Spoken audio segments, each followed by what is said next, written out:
ঈদের আগে নতুন নোটের প্রতি সবার আগ্রহ থাকে। ঈদের আগেই বাজারে আসছে নতুন ডিজাইনের নোট। বাজারে আসার আগেই ফেসবুক সহ সামাজিক যোগাযোগ মাধ্যমে ভাইরাল হয়েছে নতুন নোটের কিছু ডিজাইন, জানিয়ে চলছে আলোচনা সমালোচনা।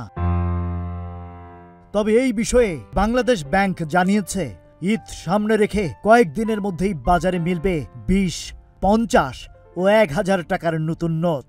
এগুলোতে থাকছে দেশের ইতিহাস ও ঐতিহ্যের ছবি। প্রথম ধাপে মোট 1000 কোটি টাকা সমমানের নতুন নোট ছাড়া হচ্ছে। Governor doctor Ahsan H Mansur জানিয়েছেন, 3টা নোট আসছে বাজারে খুব শিগগির। এটা ঈদের আগেই আপনারা দেখতে পাবেন। এখানে কোনো ব্যক্তির ছবি থাকবে না, এখানে আমাদের প্রাকৃতিক দৃশ্য, কিছু ঐতিহ্যবাহী ভবন এসবই থাকবে। তবে নতুন নোটের এইসব ছবি দেখে বাস্তব মনে করে নেটিজেনরা মেতেছেন আলোচনা সমালোচনায়। অনেকেই আবার দেখাচ্ছেন ক্ষুব্ধ প্রতিক্রিয়া।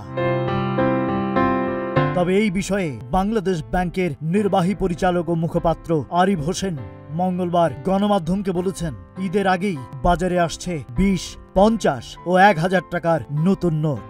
সেগুলোর মধ্যে 60 গম্বুজ মসজিদ, আহসান মঞ্জিল ও সুন্দরবনের ছবি থাকতে পারে। তবে কোন নোটে কোন ছবি থাকবে তা এখনই নিশ্চিত করে বলা যাচ্ছে না। ভাইরাল হওয়া নোটের ছবির বিষয়ে তিনি বলেন, এই বিষয়ে সরাসরি মন্তব্য করতে পারছি না। এগুলো আসলও হতে পারে, আবার ফেকও হতে পারে।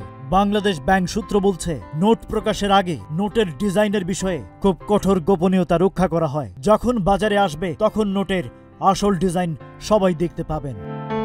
Rajib Raihan, news flash 71।